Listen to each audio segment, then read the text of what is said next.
Today's vlog guys ay gumawa kami ng dishwashing liquid, homemade. Nag-order kami sa online nito kasi may nakapagsabi sa akin na para makasave ng dishwashing ay mayroon daw ready to mix na binibinta sa online. Kaya nag-order kami nito, nag-try kami. So tingnan natin kung maganda ba ang result.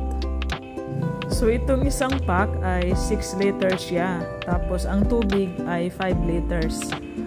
So i-stir natin ng 5 minutes hanggang maging sticky siya. Then after natin i-mix or i-stir, hintayin daw natin ng mga 3 hours after bago siya i-repack or ilagay sa bottle. Hanggat mawala daw yung bula. Kung mawala na yung bula niya or bubbles, ay ready na to ready na gagamitin.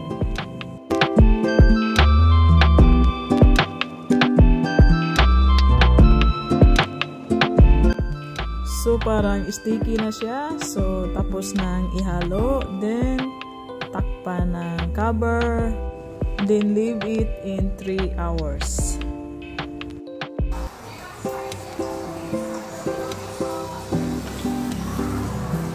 Sabon na siya eh. Atay. Desnas. Meshnesh. Desnas guys. Dito desnas. After 3 hours guys, ano na siya gisod guys. Wow, nanami sabon. 150 na yung sa kanya ni guys. Pwede na mo. Contact lang sa Facebook ni Julieta. Binarap mo naman guys. Wow. Nanami sabon. Sabon eh. Homemade DIY. Tara takop. Tara. Muna mo ang konsumo.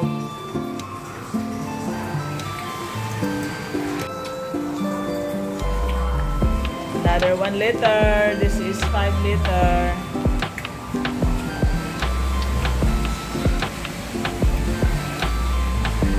Sticky kayo siya, no?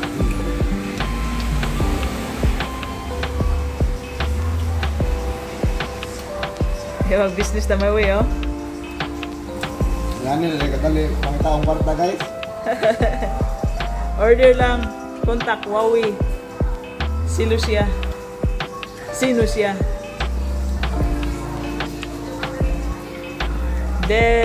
Dishwashing liquid.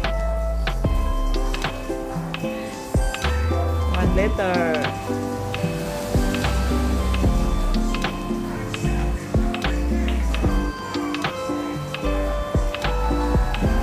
Ayan, 200.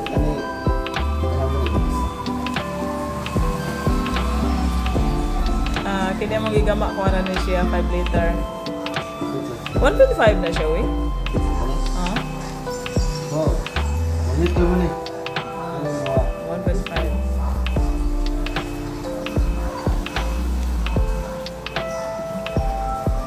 Hindi siya pang sabunan ni sa car wash.